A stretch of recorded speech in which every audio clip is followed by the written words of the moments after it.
शार्दुल के कदमों का पीछा करते हुए शिजा खाना खाने वाले कमरे में पहुंची तो पाया कि वहां पहले से मौजूद सोहनी शिजा को ही घूर रही थी। जब शार्दुल ने उसे बैठने का इशारा किया तो वो जमीन पर बैठ गई। सोहनी इस बात से खासी नाराज थी कि शिजा ने शार्दुल का हुक्म फौरन माना, जबकि सोहनी की बात मानने से साफ मना कर दिया था। सोहनी बहुत बुरी थी और उसे देखकर शिजा को बिल्किस नाम की उस पिशाचनी की याद आ गई, जिसने अपनी गुलाम को चाबुक मार मार कर लहूलुहान कर दिया था। पिछला दिन शिजा की बर्दाश्त की हद से बाहर था और अगर शार्दुल वक्त पर नहीं आता तो आज शायद शिजा के पास अभी एक ही हाथ होता, क्योंकि दूसरा तो सोहनी उखाड़ चुकी होती और ये भी हो सकता था कि शिजा मौत के मुंह में चली जाती। कल शार्दुल और सोहनी के बीच क्या हंगामा हुआ था? शार्दुल के पिता अनुज राज शाह ने नाश्ता करते हुए उनसे पूछा। अपना सवाल पूछकर उन्होंने अपने तीनों बच्चों पर एक नजर डाली। केवल सोहनी का ध्यान पूरी तरह से उनकी बात सुनकर आकर्षित हुआ। शार्दुल ने बिना परेशान हुए अपना खाना जारी रखा। शार्दुल, उनके पिता ने शार्दुल को घूर कर देखा। शार्दुल खामोशी से अपना खाना खाता रहा। शार्दुल की सौतेली मां मलका जान ने कहा, शार्दुल को न केवल अपनी छोटी बहन की इच्छाओं की अवहेलना करने के लिए बल्कि इस घर में बड़ों का सम्मान न करने के लिए सख्त सजा देने की जरूरत है। शार्दुल ने अपने होठों पर मुस्कान के साथ अपना सिर उठाया और फौरन जवाब में कहा, मैं सुन रहा हूं, मैं बहरा नहीं हूं। मलका जान ने फौरन शार्दुल को टोका, जब अपने से बड़ों के साथ व्यवहार करने की बात आती है तो तुम्हारे पास वास्तव में कोई शिष्टाचार नहीं होता है। शार्दुल कब चुप रहने वालों में से था। उसने कहा, सम्मान एक ऐसी चीज है जिसे आप हासिल करते हैं, है ना? दिखावे के लिए किसी का सम्मान करने का क्या मतलब है जब आप वास्तव में उनका सम्मान नहीं करते हैं? शार्दुल के शब्दों से भोजन कक्ष में सन्नाटा छा गया। यहाँ तक कि शिजा, जो उसे दिया गया खाना खा रही थी, वो भी अपने मुंह से कोई आवाज न निकालने देने के लिए रुक गई। वो अभी इस कमरे में शाह परिवार के बीच एक घुसपैठिए की तरह महसूस कर रही थी। इस भोजन कक्ष में एक पारिवारिक झगड़ा हो रहा था और शिजा को इसे देखने के लिए यहाँ रहने का कोई अधिकार नहीं था। काश कि वो गायब हो सकती। उसने अपने आप से कहा। ऐसा लगा जैसे मेज पर बैठे लोगों के लिए इस तरह की लड़ाई उनकी दैनिक दिनचर्या थी। मैंने कुछ भी गलत नहीं कहा, इतना परेशान होने की कोई जरूरत नहीं है, शार्दुल ने खुद से कहा, जैसे कि उसे वर्तमान दृश्य में मनोरंजन मिल रहा हो। उसने बिना रुके एक और तीर मलका जान की तरफ छोड़ा, लेकिन बहुत शिष्टता के साथ। कम से कम ये कुछ ऐसा था जो मैंने अपनी माँ से सीखा था। अच्छी शिक्षाएं आप जो दूसरों को देते हैं अपने लिए वही कमाते हैं। क्या आपको भी ऐसा नहीं लगता अवंतिका दीदी? उनकी बड़ी बहन अवंतिका, जिसने अब तक इस पारिवारिक बहस से दूरी बनाई हुई थी और इसका हिस्सा ना बनने का फैसला किया था, वो अपनी मरहूम माँ की याद में हल्का सा मुस्कुराई। फिर उसने शार्दुल से कहा, हाँ, माँ यही कहती थी, लेकिन मुझे लगता है कि ये तुम्हारे लिए ज्यादा माफिक है बजाय मेरे। ये बात अवंतिका और शार्दुल दोनों के लिए उनकी मृत मां से जुड़ी एक सुंदर याद थी, लेकिन घर की वर्तमान मालकिन श्रीमती शाह यानी मलका जान ने इसे अच्छी तरह से नहीं लिया। उसने फौरन अपने पति अनुज राज शाह के कान में फुसफुसाया, कल रात की बात को आप तक पहुंचाने से मेरा यही मतलब था।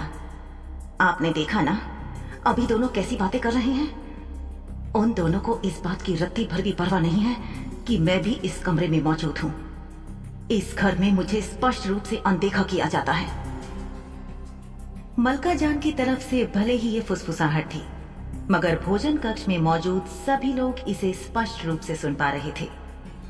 अवंतिका, जो अब तक किसी झगड़े का हिस्सा बनने में कभी दिलचस्पी नहीं लेती थी, उसने अपनी भौहें चढ़ाते हुए अपनी सौतेली माँ मलका जान से कहा, माँ माफ करें, लेकिन मुझे याद नहीं आता है कि मैंने कभी आपका अपमान किया है। मलका जान तुनक कर बोली, फिर अब ये सम्मान में कमी क्यों? तुमने अभी अभी अपने भाई से सहमति जताई है कि मैं उस सम्मान के लायक नहीं हूं जिसकी मैं मांग करती हूं। अवंतिका अपना पक्ष रखती या कुछ प्रतिक्रिया देती, उससे पहले ही शार्दुल ने तुरंत फुर्ती से जवाब दे डाला। माफ कीजिएगा, लेकिन सम्मान की मांग नहीं की जाती है। ये कुछ ऐसा है जिसे आप हासिल करते हैं।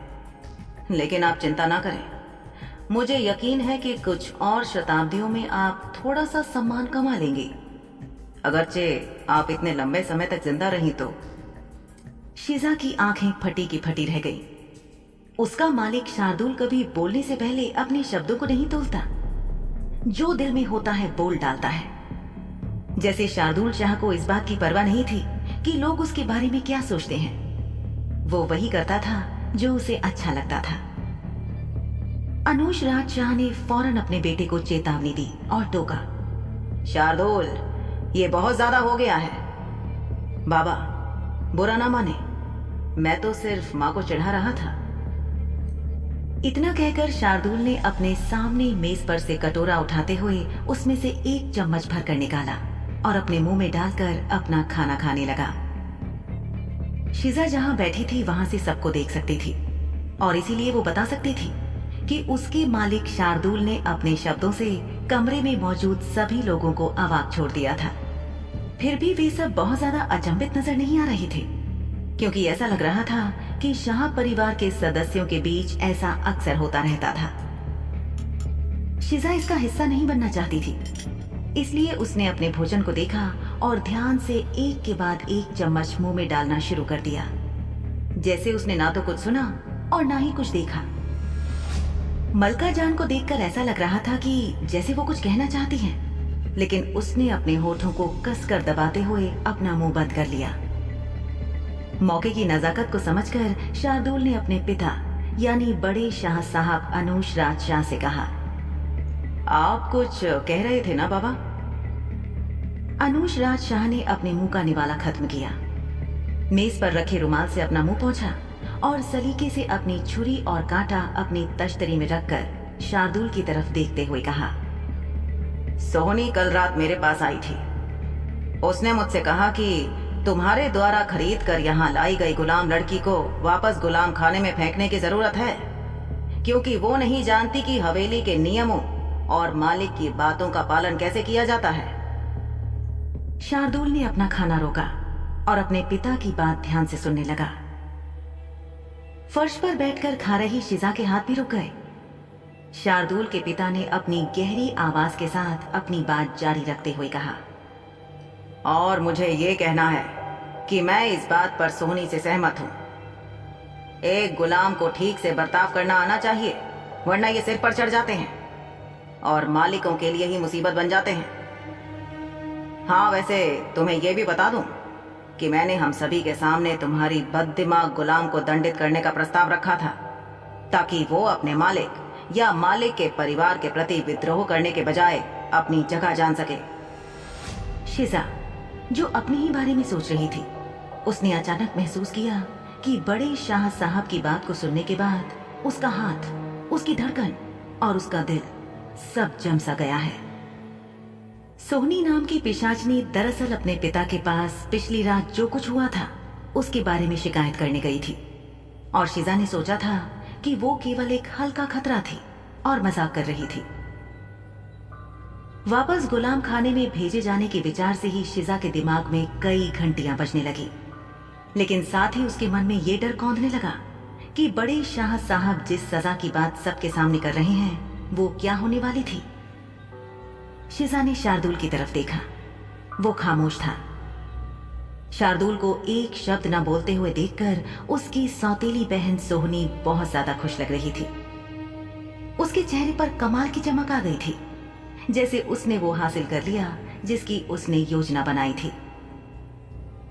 शार्दुल ने अभी तक एक शब्द भी नहीं बोला था, जिससे शिजा को और अधिक चिंता हुई। अंत में शार्दुल ने अपनी चुप्पी तोड़ी और उसने अपने पिता से पूछा, बाबा, क्या मैं जान सकता हूं कि ये छुटकी सोहनी आपके पास क्या शिकायत लेकर आई थी? हाँ बिल्कुल, वो कल रात को बहुत परेशान हालत में मेरे पास आई उसने मुझसे कहा कि उसने तुम्हारी गुलाम से खून वाली चाय बनाने को कहा और तुम्हारी गुलाम ने उसके हुक्म को मानने से साफ इनकार कर दिया। और इतना ही नहीं, बल्कि उसने सोहनी के साथ जबान लड़ाने का दुस्साहस भी किया था। मुझे ये बात तुमसे शायद नहीं कहनी चाहिए, लेकिन तुम्हारा इस बात पर ध्यान देना जरूरी है कि तुमने जो गुलाम लड़की खरीदी उसे ये तक भी नहीं पता कि जब उच्च दर्जे का व्यक्ति किसी गुलाम के बारे में बात कर रहा है तो गुलाम को फौरन खड़े हो जाना चाहिए, खुद को सामने लाना चाहिए। शिजा को 2 बार बताने की आवश्यकता नहीं थी। वो जल्दी से संगमरमर के फर्श से शाह साहब का सामना करने के लिए खड़ी हो गई और साथ ही उसने अपने मालिक शार्दुल की तरफ भी देखा, जो अपनी छोटी बहन को घूर रहा था। शिजा ने अपनी नजरें झुकाए रखी। उसने एक बार भी बड़े शाह साहब की तरफ नहीं देखा, क्योंकि वो नहीं जानती थी कि उनके दिमाग में क्या है। शिजा ने शार्दुल के साथ पानी की गहराई नापने का जोखिम लिया था, लेकिन इसका मतलब ये नहीं था कि वो उसके पिता के साथ भी ऐसा ही कर सकती थी। हालांकि दिखने में बड़े शाह साहब एक शांत व्यक्ति प्रतीत लगते थे, लेकिन शिजा को शक था कि क्या वो वाकई सौम्य स्वभाव के हैं या ये सब एक ढोंग है। अगर शिजा ने अपने जीवन में कुछ सीखा था तो वो था हमेशा सबसे शांत लोगों से सावधान रहना था, क्योंकि आप कभी नहीं जान सकते कि उस शांत पर्दे के पीछे उनके पास कौन से हथियार होते हैं। तभी बड़े शाह साहब ने शार्दुल से कहा, शार्दुल बेटा, क्या बात है? क्या कुछ ऐसा है जो मुझे नहीं पता है? जी हाँ बाबा, ऐसा बहुत कुछ होता है जो आप तक नहीं पहुंचता, या मैं यूं कहूं कि पहुंचाया नहीं जाता। इतना कहकर शार्दुल ने एक कड़क नजर सोहनी पर डाली और फिर अपना कांटा और छुरी अपनी तश्तरी में रखकर अपना मुंह मेज पर रखे रुमाल से पोंछा। फिर शार्दुल पूरी तरह से अपने पिता का सामना करने के लिए अपनी सीट पर एक तरफ मुड़ा और बोला, बाबा, पहली बात, मैं सोहनी को साफ साफ लफ्जों में बिल्कुल स्पष्ट बता चुका हूं कि ये मेरी खास गुलाम है, मेरी निजी गुलाम। अगर सोहनी को भी अपने लिए एक निजी गुलाम चाहिए तो काले बाजार से खरीद सकती है। वहां एक से एक अच्छे बहुत सारे गुलाम उपलब्ध होते हैं। इसीलिए मैंने स्पष्ट कहा था सोहनी से कि मेरी गुलाम पर अपनी नजर ना ही रखे तो अच्छा होगा। सोहनी को इसके बारे में अच्छी तरह से पता था, फिर भी ना इसे मेरे मामलों में अपनी टांग अड़ानी ही होती है। अनुज राज शाह ने शार्दुल की बात बहुत ध्यान से सुनी और बोले,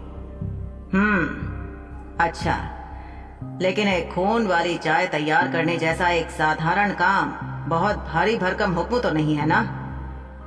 शार्दुल ने अपना सिर हिलाया। आप ठीक कह रहे हैं बाबा, मुझे तो ये काम आता नहीं, तो शायद हो सकता है ये एक सरल कार्य है जिसके लिए किसी खास तकनीक की आवश्यकता नहीं होती है। बिल्कुल, ये बहुत आसान काम है बेटे। यानी फिर तो इस काम को कोई भी आसानी से कर सकता है ना? सोहनी ने कुछ कहने के लिए अपना मुंह खोला, लेकिन कोई उचित जवाब न पाकर अपना मुंह बंद कर लिया। शार्दुल ने उस पर एक नजर डालकर अपने पिता से कहा, बाबा, मैं नहीं चाहता कि घर की सबसे छोटी सदस्य मेरी प्यारी छोटी बहन सोहनी को मेरी गुलाम से काम करवाने की आदत हो जाए।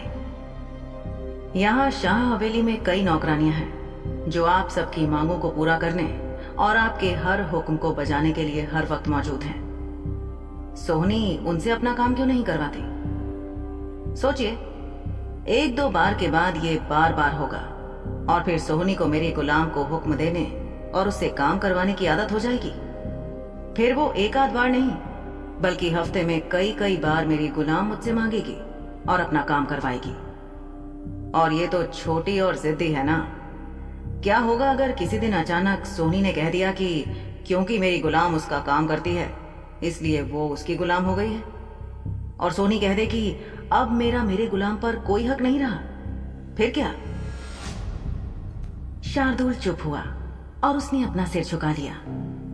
वो अपने पिता की प्रतिक्रिया की प्रतीक्षा कर रहा था और जब उसे कोई प्रतिक्रिया नहीं मिली तो उसने कहना जारी रखा, बाबा, आप तो जानते हैं ना कि मेरे लिए मेरी हर चीज बहुत कीमती होती है।